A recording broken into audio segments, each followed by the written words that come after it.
President Donald Trump het Afrikaanse produsente van Suid-Afrika genooi om 'n nuwe tuiste in Amerika te gaan oopskoffel. Natuurlik het dit 'n hele politieke storm in 'n teekoppie veroorsaak, maar kom ons vergeet van politieke retoriek en fokus eerder op die realiteit van hoe dit is om in Amerika te boer as Afrikaanse produsent. Dion Bosch het vir jare in Suid-Afrika geboer en nou is hy reeds vir byna 'n dekade werksaam in Amerika. Dion en sy gesin is toevallig op die oomblik in Suid-Afrika en hy het ingestem om ons meer te vertel oor sy Amerikaanse ervarings. Goeiedag Dion. Vertel eers vir my, hoe het dit gebeur dat jy in Amerika werk gekry het? Middag. Ek het 'n vriend van my het na my toe gekom, gesê hy gaan Amerika toe gaan. En toe het ek bietjie meer met hom gepraat en gesê hy moet vir my dalk inligting stuur en so, dat ek ook wat ek self belang. En toe sê hy vir my, ja, hy gaan vir my die inligting stuur by e-pos en so het ek met 'n agent in kontak gekom en so het ek werk gekry in Amerika. Watter, is dit 'n webwerf waardeur jy gewerk het of hoe presies? Dit is deur 'n agent. Daar's 'n hele paar agente wat in Suid-Afrika mense bemark in Amerika en dan so doen jy dan 'n onderhoud met die boer en so en dan as hy belangstel in jou, dan gaan die proses verder om jou dan aan te stel. Nou, hoe kan 'n boer met so 'n agentskap in verbinding tree? Is dit 'n Google search of hoe kry mense hulle in die hande? Daar is agente in Amerika ook. So die agente in Amerika en die agente in Suid-Afrika praat met mekaar. So in Amerika doen hulle ook aansoek vir werkers en dan so as hulle werkers dan kry vir hulle plaas en so en dan doen hulle aansoek deur hulle arbeids in Amerika. So ja. Nou, hoe presies, wat het jy alles nodig as jy Amerika toe wil gaan? Het jy wat, R1 miljoen in die bank nodig? Het jy nodig om 10 plase in Texas te gaan koop? Wat is nodig om te gaan? Basis maar dis ondervinding. Jy moet ondervinding hê om op 'n plaas te kan werk. Daar's baie jong ouens wat oorgaan met geen ondervinding nie en dan word hulle weer teruggestuur. En dan het hy die boer se tyd gemors, sy eie tyd ook gemors.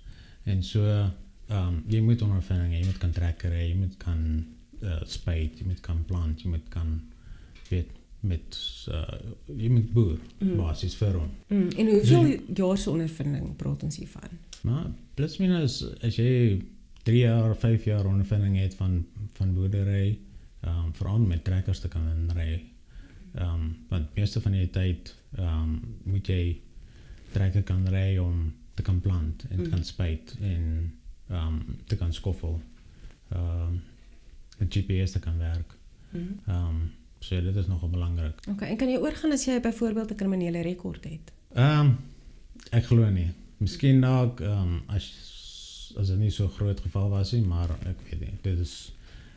Ek glo nie. Okay, en moet jy spesifiek, wat kos dit jou om te kan oorgaan? Kan jy onthou die eerste keer? Ja, so dis 'n hele proses. Jy moet maar eers jou kostes wat omgaan om jou visa aansoek doen, dit betaal en so. En dan, as dit goedgekeur is, moet jy van jou kant af dan nou die vliegtuigkaartjies koop om oor te kan vlieg. En dan is die reëling so dat wanneer jou boer tevrede is met jou, kan hy die eerste helfte van die vliegtuigkaartjie vir jou en die eerste helfte van jou kontrak gee. En dan wanneer jy klaar is met jou kontrak, dan gee jy die ander helfte vir jou.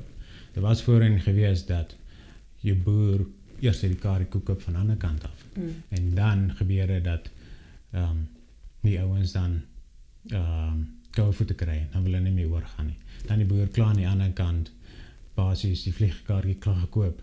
En nou verloor hy die kaartjie. So hulle nou die proses bietjie verander.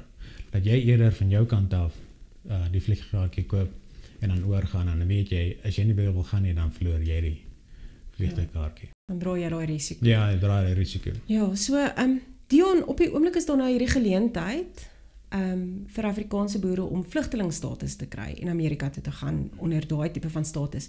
Sou jy en jou gesin dit dalk oorweeg om as vlugtelinge oor te gaan? Nee. Hoekom nie?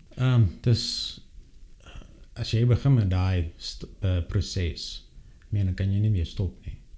Jy kan nie, en as soveel ding wat ek al gehoor het van, jy kan nie meer terugkom na jou eie land toe nie, veral wanneer iemand afgesterf het, of iemand siek geraak het, of jy wil net terugkom toe kom kuier, dan kan jy eers terugkom na jou eie land toe nie. So dit is vir my, ek sal nie dit doen nie. En is dit makliker om in Amerika te boer as in Suid-Afrika, of is dit moeiliker, of is dit dieselfde? My voel dit is makliker om daai kant te boer, as in Suid-Afrika. Net met die wete dat, dit voel meer veiliger. Okay. En jy leer meer. Hulle is ons maar eerste wêreld met kennis en met tegnologie. So, en met vandag moet jy meer kennis hê oor tegnologie as om vorentoe te kan gaan. Sal jy, as jy nou met 'n Afrikaanse boer sou praat terwyl jy hier in Suid-Afrika is, sal jy hom aanmoedig om te gaan of sal jy hom eerder ontmoedig? As ek sal hom aanmoedig as dit die enigste uitweg is vir hom. As hy nog kan sien om nog verder te kan boer in Suid-Afrika, dan sal ek hom aanmoedig om te bly. As dit veilig genoeg is vir hom en hy het nog lus daarvoor. Maar as dit nou die enigste uitweg is om oor te gaan, dan sal ek hom aanraai om oor te gaan. Om te gaan boer. Sou jy dit ooit weer oorweeg om terug te kom na Suid-Afrika om hier te kom boer? Nee, ek sou nie. Hoekom nie? Vir my, dit gaan oor my gesin. Dit is baie meer veiliger vir hulle, veral in waar ons boer ook. Hulle het 'n baie groter en 'n beter kans vir die toekoms daai kant. En ja, ek geniet daai kant. En ja, ek het gelief geraak vir die plek waar ons bly. En sê net vir ons, hoe lyk jou gesin? Jy het 'n vrou en jy het 2 kinders? Ja. En hoe oud is jou kinders? My seun is 10, hy word nou 11 en my meisie is 15, sy word nou 16. Okay, en hoe het jy dit reg gekry dat hulle saam met jou kon oorgaan? Hulle het op 'n H4 visa oorgegaan wat gekoppel is aan my visa. En so kan hulle, wanneer waar ook hulle gaan, kan hulle saam met my gaan. As ek terugkom, dan kom hulle weer saam met my. So hulle kan vir die hele tydperk wat ek daar is, kan hulle saam met my daar bly. Okay. Goed, en hoe lank hou so visa?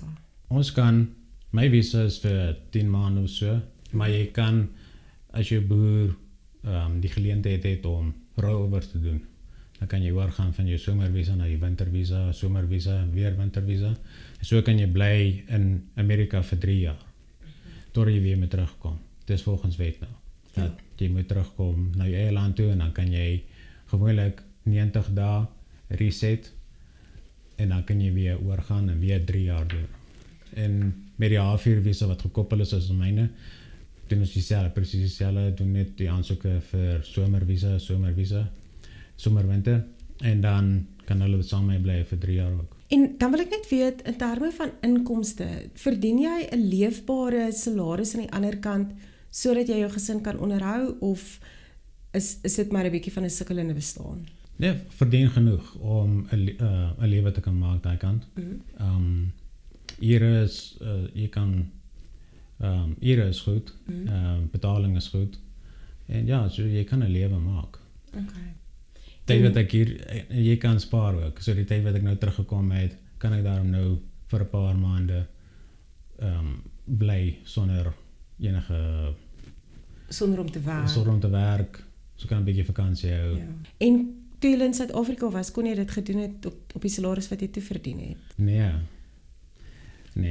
My heel eerste jaar wat ek oorgekom het, was ek net so vir 3,5 maande oor see, en ek het my die hele jaar se pay het ek in 3,5 maande gemaak. So dis wat jy so lekker maak. Ja. Dus jy kan jy verdien genoeg om 'n lewe te kan maak. Ons beslis geleenthede aan die ander kant. Ja, dit is. Baie dankie Dion. Dit was Dion Bosch en hy is 'n Afrikaner boer wat in Amerika boer.